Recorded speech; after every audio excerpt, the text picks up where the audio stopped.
Christmas ആയിട്ട് marble cake sale ചെയ്യണമെന്ന് ആഗ്രഹിക്കുന്ന കുറച്ച് പേരെങ്കിലുമൊക്കെ ആഗ്രഹിച്ച ഒരു കാര്യമായിരിക്കും അല്ലേ ഈ ഒരു റെസിപ്പി. അപ്പോൾ എന്തായാലും പുതിയൊരു വീഡിയോയിലേക്ക് എല്ലാവർക്കും സ്വാഗതം. കോസ്റ്റ് കുറഞ്ഞ രീതിയിൽ നമുക്ക് എങ്ങനെ ഒരു മാർബിൾ കേക്ക് സെയിൽ ചെയ്യാവുന്ന രീതിയിൽ ഉണ്ടാക്കാം എന്നുള്ളതാണ് ഇന്നത്തെ നമ്മളുടെ വീഡിയോ. അപ്പോൾ ആദ്യം തന്നെ നമ്മൾ ഇതുപോലെ ഒരു ബൗൾ എടുക്കാം. ഇതിലേക്ക് ഞാനിവിടെ യൂസ് ചെയ്യുന്നത് മാർജറിനാണ്. 125 ഗ്രാം മാർജറിനാണ് യൂസ് ചെയ്യുന്നത്. ഇതിന് പകരം നിങ്ങൾക്ക് 125 ഗ്രാം ബട്ടർ യൂസ് ചെയ്യാം. ബട്ടർ ആവുമ്പോൾ കുറച്ച് കോസ്റ്റ് കൂടും. പിന്നെ നമ്മളുടെ വീട്ടിലെ ആവശ്യങ്ങൾക്കൊക്കെ വേണ്ടിയിട്ടാണെന്നുണ്ടെങ്കിൽ ബട്ടറിൽ ചെയ്യുന്നതാണ് കുറച്ചും കൂടി നല്ലത്. പിന്നെ ബട്ടറിൽ വേണമെന്ന് പറയുന്ന കസ്റ്റമേഴ്സിന് അതേപോലെ സെയിൽ ചെയ്യാം. പിന്നെ റേറ്റും കുറച്ച് ചേഞ്ച് വരും. അപ്പോൾ അതും നമ്മൾ ആദ്യമേ പ്രത്യേകം പറഞ്ഞിട്ടുണ്ടാവണം. അപ്പോൾ എന്തായാലും നമ്മളിവിടെ 125 ഗ്രാം ബട്ടർ മെഷർ ചെയ്തെടുത്തിട്ടുണ്ട്. ബട്ടർ ലൂസായിട്ടാണ് വാങ്ങിക്കണമെന്നുണ്ടെങ്കിൽ ഡേറ്റും കാര്യങ്ങളൊക്കെ നോക്കിയിട്ട് വേണം വാങ്ങിക്കാനായിട്ട്. എക്സ്പയർ കഴിഞ്ഞ മാർജറിനൊന്നും വാങ്ങിക്കരുത്. അപ്പോൾ ആദ്യം തന്നെ നമുക്ക് ബീറ്റർ ഉപയോഗിച്ച് മാർജറിൻ നന്നായിട്ട് ഒന്ന് ബീറ്റ് ചെയ്ത് നല്ലൊരു സോഫ്റ്റ് ടെക്സ്ചറാക്കി എടുക്കണം. അപ്പോൾ മാർജറിൻ നമുക്ക് ഫ്രിഡ്ജിലൊന്നും വെച്ച് സൂക്ഷിക്കേണ്ട, നമുക്ക് പുറത്ത് സൂക്ഷിച്ചാൽ മതി. അപ്പോൾ നന്നായിട്ട് മാർജറിൻ ഒന്ന് ബീറ്റ് ചെയ്ത് കഴിഞ്ഞിട്ട് നമുക്കിതിലേക്ക് പഞ്ചസാര പൊടിച്ചത് ആഡ് ചെയ്യാം. പഞ്ചസാര പൊടിച്ചതും 125 ഗ്രാമാണ് എടുത്തേക്കുന്നത്. അപ്പോൾ നമ്മൾ ബീറ്റർ വെച്ചിട്ട് ഇതുപോലെ ബീറ്റ് ചെയ്യുമ്പോൾ സൈഡിലേക്കൊക്കെ ഇങ്ങനെ തെറിച്ചു പോകും. അപ്പോൾ അതൊക്കെ ഒന്ന് സെൻറ്ററിലേക്ക് ആക്കിയിട്ട് വേണം നമ്മൾ ബീറ്റ് ചെയ്യാനായിട്ട്. നമ്മൾ ഷുഗർ ആഡ് ചെയ്തതിന് ശേഷം വേണമെങ്കിൽ ജസ്റ്റ് ഒന്ന് സ്പാച്ചിൽ വെച്ച് മിക്സ് ചെയ്തതിന് ശേഷം ബീറ്റർ ഉപയോഗിച്ച് ബീറ്റ് ചെയ്യാം. അപ്പോൾ ഒത്തിരി ഇങ്ങനെ തെറിച്ച് പോവാതെ കിട്ടും. അപ്പോൾ പഞ്ചസാരയും നമ്മുടെ മാർജറിനും കൂടി നന്നായിട്ട് ബീറ്റ് ചെയ്യണം. ഒരു 2-3 മിനിറ്റെങ്കിലും നന്നായിട്ട് ബീറ്റ് ചെയ്ത് ഈ ഒരു മിക്സ് നല്ല സോഫ്റ്റായി വരണം. എന്നിട്ട് വേണം നമ്മൾ ബാക്കി ഇൻഗ്രീഡിയൻസ് ഒക്കെ ആഡ് ചെയ്യാനായിട്ട്. അപ്പോൾ ബട്ടർ ആണെന്നുണ്ടെങ്കിലും നിങ്ങൾക്ക് ഈ സെയിം പ്രൊസീജിയർ തന്നെ ഫോളോ ചെയ്യാവുന്നതാണ്. മാർജറിന് പകരം ബട്ടർ യൂസ് ചെയ്യുമ്പോഴും ഈ സെയിം മെത്തേഡ് തന്നെയാണ് ചെയ്യേണ്ടത്.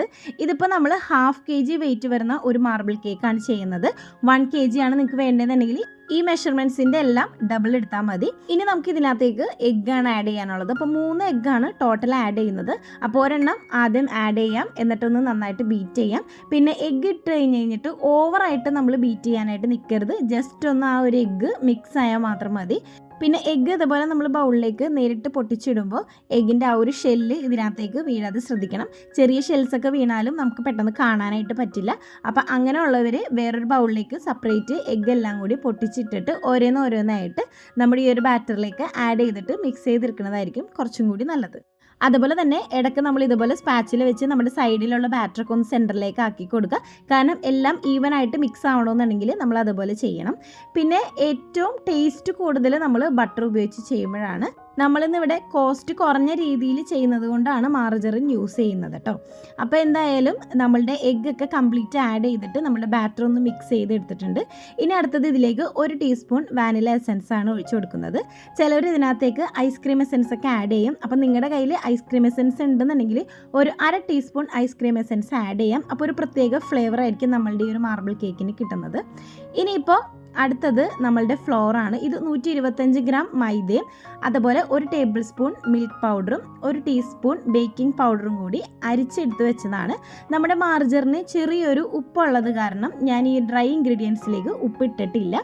നമ്മൾ ചില ബട്ടർ വാങ്ങിക്കുമ്പോൾ അൺസോൾട്ടഡ് ആയിട്ടുള്ള ബട്ടറും സോൾട്ടഡ് ബട്ടറും ഉണ്ടാവും. അപ്പോൾ അതേപോലെ തന്നെ മാർജറിനും നമ്മൾ യൂസ് ചെയ്യുമ്പോൾ ജസ്റ്റ് ഒന്ന് ടേസ്റ്റ് ചെയ്ത് നോക്കുക ഉപ്പുണ്ടോ എന്നുള്ളത്. അങ്ങനെ ഉണ്ടെന്നുണ്ടെങ്കിൽ നമ്മൾ ഡ്രൈ ഇൻഗ്രീഡിയൻസിലേക്ക് സോൾട്ട് ആഡ് ചെയ്യേണ്ട കാര്യമില്ല. ഓൾറെഡി നമ്മൾക്ക് ഇതിന് ഒരു ഉപ്പുണ്ടാവും. അപ്പോൾ ഇനി നമ്മളുടെ ആ ഒരു ബാറ്റർ നന്നായിട്ടൊന്ന് മിക്സ് ചെയ്തെടുക്കാം. അപ്പോൾ നമ്മൾ ബട്ടർ ഉപയോഗിച്ച് ചെയ്യുമ്പോഴും മാർജറിൻ ഉപയോഗിച്ച് ചെയ്യുമ്പോഴും നമ്മുടെ ഈ ഒരു ബാറ്ററിൻ്റെ കൺസിസ്റ്റൻസി ഇങ്ങനെയായിരിക്കും. അതിന് പകരം നമ്മൾ ഓയിലാണ് യൂസ് ചെയ്യണമെന്നുണ്ടെന്നുണ്ടെങ്കിൽ കുറച്ച് ലൂസായിട്ടുള്ളൊരു ബാറ്ററായിരിക്കും നമുക്ക് കിട്ടുന്നത്. മാർബിൾ കേക്ക് ഓയിൽ യൂസ് ചെയ്തിട്ട് ചെയ്യുന്നവരും ഉണ്ട്. അപ്പോൾ നിങ്ങൾക്ക് കുറച്ചും കൂടി ടേസ്റ്റ് വൈസ് ഏതാണ് ബെറ്റർ എന്ന് നോക്കിയിട്ട് അതുപോലെ ചെയ്യാം. അതുപോലെ എഗ്ഗ് വൈറ്റ് സെപ്പറേറ്റ് ചെയ്തിട്ട് നമ്മൾ മാർബിൾ കേക്ക് ഉണ്ടാക്കാറുണ്ട്. അപ്പോൾ ഈ ഒരു ബാറ്ററിലേക്ക് ഞാനൊരു 2 ടേബിൾ സ്പൂൺ പാൽ ഒഴിച്ച് കൊടുക്കുന്നുണ്ട്. അപ്പോൾ അധികം ചൂടുള്ള പാൽ ഒഴിക്കരുത്, ഒരു ഇളം ചൂടുള്ള പാലാണ് ഒഴിച്ച് കൊടുക്കേണ്ടത്. എന്നിട്ട് നമുക്കൊന്നും കൂടി നന്നായിട്ട് മിക്സ് ചെയ്തെടുക്കാം. നിങ്ങൾക്ക് ഈ ഒരു കംപ്ലീറ്റ് മാർജറിനും അതല്ലെങ്കിൽ കംപ്ലീറ്റ് ബട്ടറും എടുക്കുന്നതിന് പകരം പകുതിയായിട്ടും എടുക്കാവുന്നതാണ്. ഒരു 60 ഗ്രാം ബട്ടറും 65 ഗ്രാം മാർജറിനും അതല്ലെന്നുണ്ടെങ്കിൽ ഓയിലും അത് ഇഷ്ടമുള്ള പോലെ നമുക്ക് യൂസ് ചെയ്യാം. പിന്നെ ഞാൻ വേറൊരു ബൗളിലേക്ക് 1 ടേബിൾ സ്പൂൺ കൊക്കോ പൗഡറും 1 ടേബിൾ സ്പൂൺ പാലും കൂടി ഒഴിച്ചിട്ട് നന്നായിട്ട് ഒന്ന് മിക്സ് ചെയ്തെടുത്തിട്ടുണ്ട്. നേരിട്ട് കൊക്കോ പൗഡർ ബാറ്ററിലേക്ക് ആഡ് ചെയ്യുന്നതിൽ നല്ലത് ഇതേപോലെ പാലൊഴിച്ചിട്ട് നമുക്കൊന്ന് മിക്സ് ചെയ്തിട്ട് ബാറ്ററിലേക്ക് ഒഴിക്കുന്നതാണ് നല്ലത്. പിന്നെ നമ്മൾ നേരത്തെ റെഡിയാക്കി വെച്ച ബാറ്ററിയിൽ നിന്ന് ഒരു 1/4 ഭാഗത്തോളം ബാറ്റർ എടുത്തിട്ട് നമ്മുടെ ഈ ഒരു കൊക്കോ പൗഡറിൻ്റെയും പാലിൻ്റെയും മിക്സിലേക്ക് ആഡ് ചെയ്ത് കൊടുക്കുന്നുണ്ട്. ഞാൻ കുറച്ച് കുറവാണ് ചോക്ലേറ്റ് ബാറ്റർ ഈ ഒരു മാർബിൾ കേക്കിലേക്ക് ഒഴിക്കാറുള്ളത്. ചിലവർ കറക്റ്റ് പകുതി ഒഴിക്കാറുണ്ട്. അപ്പോൾ നിങ്ങൾക്ക് പകുതി ഒഴിക്കണമെന്നാണ് ഇഷ്ടമെന്നുണ്ടെങ്കിൽ നിങ്ങൾക്ക് ആ ഒരു ബാറ്ററിന് നമ്മൾ ആദ്യം റെഡിയാക്കി വെച്ച ബാറ്ററിൻ്റെ കറക്റ്റ് പകുതി ഇതിലേക്ക് ഒഴിച്ചു കൊടുക്കാം. അപ്പോൾ ഒരു 2 ടേബിൾ സ്പൂൺ വരെ കൊക്കോ പൗഡർ ആഡ് ചെയ്യേണ്ടി വരും. കുറച്ച് ചോക്ലേറ്റ് ബാറ്റർ മതി എന്നുള്ളവർക്ക് ഈ ഒരു മെത്തേഡ് ഫോളോ ചെയ്യാം. അപ്പോൾ നമ്മളുടെ ആ ഒരു ചോക്ലേറ്റ് സ്പഞ്ചിന് വേണ്ട ബാറ്ററും അതുപോലെ തന്നെ വാനില സ്പഞ്ചിന് വേണ്ട ബാറ്ററും രണ്ടും റെഡി ആയിട്ടുണ്ട്. ഇനിയിപ്പോൾ നമുക്ക് അടുത്തത് നമ്മളുടെ ടിന്നിലേക്ക് ഒഴിച്ചു കൊടുക്കലാണ്. അപ്പോൾ കുറച്ച് തിക്കായിട്ടുള്ള ബാറ്റേഴ്സ് ആയത് കാരണം നമുക്ക് ഒഴിച്ചു കൊടുക്കാൻ പറ്റില്ല. ഇതുപോലെ കോരി ഇടുകയാണ് ചെയ്യുന്നത്. ഞാനിവിടെ ഒരു 7 ഇഞ്ചിൻ്റെ ടിന്നാണ് എടുത്തേക്കുന്നത്. ഇതിലേക്ക് നമുക്ക് ഓൾട്ടർനേറ്റ് ആയിട്ട് നമ്മളുടെ ഒരു ബാറ്റർ ഒഴിച്ചു കൊടുക്കാം. ഇതെല്ലാം നമ്മളുടെ ഇഷ്ടമാണ് കേട്ടോ. എങ്ങനെ വേണമെന്നുണ്ടെങ്കിലും നമുക്കത് അറേഞ്ച് ചെയ്യാം. അപ്പോൾ ഞാനിവിടെ കുറേശ്ശെ 2 മിക്സും ഇട്ട് ഒന്ന് റെഡിയാക്കി എടുക്കുന്നുണ്ട്.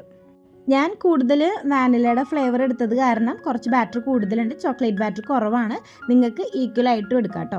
ഈ ഒരു കേക്ക് മാർജറിലാണ് നിങ്ങൾ ഉണ്ടാക്കണമെന്നുണ്ടെന്നുണ്ടെങ്കിൽ 1/2 kgക്ക് ഒരു 200 രൂപ വാങ്ങിക്കാം. ബട്ടറിലാണെന്നുണ്ടെങ്കിൽ 350 രൂപ വരെ 1/2 kgക്ക് വാങ്ങിക്കാം.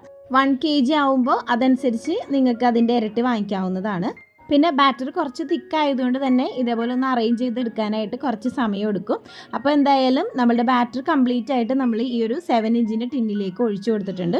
ഇനി നമുക്കിതൊന്ന് ടാപ്പ് ചെയ്തെടുക്കാം. പിന്നെ ഒരുപാട് പ്രഷറൊന്നും കൊടുത്ത് ടാപ്പ് ചെയ്യേണ്ട, ജസ്റ്റ് ഒന്ന് ടാപ്പ് ചെയ്ത് കൊടുക്കാം. കാരണം ഇത് കഴിഞ്ഞിട്ട് നമുക്ക് ടൂത്ത് പിക്ക് വെച്ചിട്ട് ഇതൊന്ന് ഡിസൈൻ ചെയ്തെടുക്കാനുള്ളതാണ്. അപ്പോൾ ടൂത്ത് പിക്ക് വെച്ചിട്ട് ഇതുപോലെ അങ്ങോട്ടും ഇങ്ങോട്ടേക്കും ഒന്ന് ആക്കി കൊടുക്കാം. അപ്പോൾ അതൊരു ഡിസൈൻ ആവുകയും ചെയ്യും. അതുപോലെ നമ്മുടെ ഇതിൻ്റെ ഉള്ളിലുള്ള എയർ ഹോൾസും കാര്യങ്ങളൊക്കെ ഒന്ന് പോയി കിട്ടും.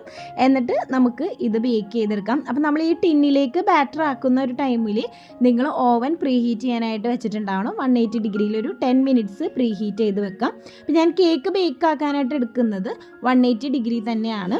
പിന്നെ ടൈം ചിലപ്പോൾ നമുക്ക് അങ്ങോട്ടും ഇങ്ങോട്ടേക്കൊക്കെ ചെറിയ വ്യത്യാസമൊക്കെ വരും. അപ്പോൾ എനിക്കിവിടെ ടൈം എടുത്തത് 30 മിനിറ്റാണ്. അപ്പോൾ ഇതേപോലെ നല്ല പെർഫെക്റ്റ് ആയിട്ട് ബേക്കായി വന്നിട്ടുണ്ട്. പിന്നെ നമ്മളിത് ഉണ്ടാക്കിയ അന്ന് തന്നെ കട്ട് ചെയ്യരുത്. പിറ്റേ ദിവസം കട്ട് ചെയ്യണതാണ് ഏറ്റവും നല്ലത്. ഉണ്ടാക്കി അന്ന് നന്നായിട്ട് ചൂടാറിയതിന് ശേഷം ഒരു ക്ലീൻ റാപ്പ് വെച്ച് റാപ്പ് ചെയ്തിട്ട് നമുക്കൊരു എയർ ടൈറ്റ് ആയിട്ടുള്ള കണ്ടെയ്നറിൽ എടുത്ത് സൂക്ഷിച്ച് വെക്കാം. എന്നിട്ട് പിറ്റേ ദിവസം വേണം നമ്മൾ എടുക്കാനായിട്ട്. മാർജറിനും ബട്ടറൊക്കെ ഉപയോഗിച്ച് ഉണ്ടാക്കുമ്പോൾ ഇതുപോലെ നല്ല സോഫ്റ്റ് ആയിരിക്കും. ഓയിൽ വെച്ച് ചെയ്യുമ്പോഴും കേക്ക് സോഫ്റ്റൊക്കെ ആയിരിക്കാം, പക്ഷേ ടെക്സ്ചർ കുറച്ചൊരു ഡിഫറൻസ് ഉണ്ടാവും. അപ്പോൾ എന്തായാലും നമുക്കിതൊന്ന് കട്ട് ചെയ്ത് നോക്കാം. നല്ല സോഫ്റ്റ് ആയിട്ടുള്ളൊരു കേക്കാണ്. ഈ ഒരു ചോക്ലേറ്റിൻ്റെ ഫ്ലേവറും അതുപോലെ വാനില ഫ്ലേവറും കൂടി ഒരുമിച്ച് വരുന്നത് കാരണം നമുക്കും ഒരുപാട് ഇഷ്ടപ്പെടും. അപ്പോൾ നല്ല ഭംഗിയായിട്ട് നമുക്ക് കിട്ടിയിട്ടുണ്ട്. ആ ഒരു 2 കളറും നമുക്ക് ഇതേപോലെ നമുക്ക് എടുത്ത് കാണാം. അപ്പോൾ ഈ ഒരു റെസിപ്പി എന്തായാലും നിങ്ങളൊന്ന് ട്രൈ ചെയ്ത് നോക്കുക. ട്രൈ ചെയ്തിട്ട് നിങ്ങളുടെ അഭിപ്രായം കമൻറ്റ് ചെയ്യാം. പിന്നെ നേരത്തെ പറഞ്ഞതുപോലെ തന്നെ ബട്ടറിൽ ചെയ്യുന്നതാണ് കുറച്ചും കൂടി ടേസ്റ്റ് കൂടുതൽ. കോസ്റ്റ് കുറഞ്ഞ രീതിയിൽ ചെയ്യുന്നവർ ഇതേപോലെ മാർജറിൻ യൂസ് ചെയ്യാം. അപ്പോൾ എന്തായാലും എപ്പോഴും പറയുന്ന പോലെ തന്നെ വീഡിയോ ഒക്കെ ഇഷ്ടപ്പെടുകയാണെന്നുണ്ടെങ്കിലും യൂസ്ഫുൾ ആണെന്നുണ്ടെങ്കിലും നിങ്ങളൊന്ന് ചാനൽ സബ്സ്ക്രൈബ് ചെയ്യുക. അതേപോലെ ഷെയർ ചെയ്യുകയും കൂടി ചെയ്യാം കേട്ടോ. അപ്പോൾ അടുത്തൊരു യൂസ്ഫുൾ വീഡിയോ ഒക്കെ ആയിട്ട് നമുക്ക് വീണ്ടും കാണാം. ടാറ്റാ.